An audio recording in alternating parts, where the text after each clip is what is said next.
નમસ્તે મિત્રો, ધર્મ મનીષ પંડ્યા ઓફિશિયલ ચેનલ પર હું મનીષ પંડ્યા આપ સૌનું સ્વાગત કરું છું। મિત્રો, આજના વિડીયોમાં સાંભળીએ પુરુષોત્તમ સ્તોત્રનો ગુજરાતી અનુવાદ। હે ભગવાન દેવ, હે જગતના સ્વામી, હે ક્ષીર સમુદ્રમાં વાસ કરનારા, હે શેષનાગ પર આરામ કરનારા, જે સૌથી શ્રેષ્ઠ છે, જેને શ્રેષ્ઠ ગુણોથી યુક્ત માનવામાં આવ્યા છે, જે વરદાન આપનારા છે, જે સૃષ્ટિના કર્તા છે, જે વિશ્વેશ્વર છે,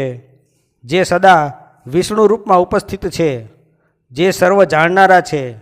જે પરાજિત થઈ શકતા નથી, જે નીલકંઠ સમાન નીલા છે અને ઉત્પલના પત્તા જેવા છે,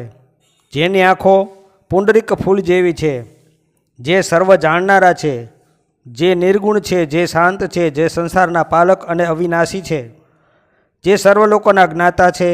સર્વ લોકોને સુખ આપનારા છે, પુરાણ છે, પુરુષ છે, જે જાણવા યોગ્ય છે, જે વ્યક્ત છે અને અવ્યક્ત છે, જે સનાતન છે, જે સૌથી ઊંચા છે, જે સર્વ સૃષ્ટિઓના પાલક છે, જગતગુરુ છે, જે શ્રીવત્સ ચિહ્ન અને વનમાળાથી સુશોભિત છે, જે પિત્તાંબર વસ્ત્રને ધારણ કરે છે, 4 હાથવાળા છે, શંખ, ચક્ર, ગદા અને પુરુષોત્તમ સેતુને સંયુક્ત રૂપે ધારણ કરે છે, મુક્તાંગદ ધારણ કરેલા છે, જે સર્વ લક્ષણોથી સંપૂર્ણ છે, સર્વ ઇન્દ્રિયોથી રહિત છે, કુટસ્થ છે, અચલ છે, સૂક્ષ્મ છે, જ્યોતિ સમાન છે, સનાતન છે, જે ભાવો અને અભાવોથી મુક્ત છે, પ્રકૃતિથી પર વ્યાપ્ત છે, જગન્નાથજીને નમસ્કાર છે, જે ઈશ્વર છે, સુખદાયી છે, પ્રભુ છે। આ પ્રકારે ધર્મરાજે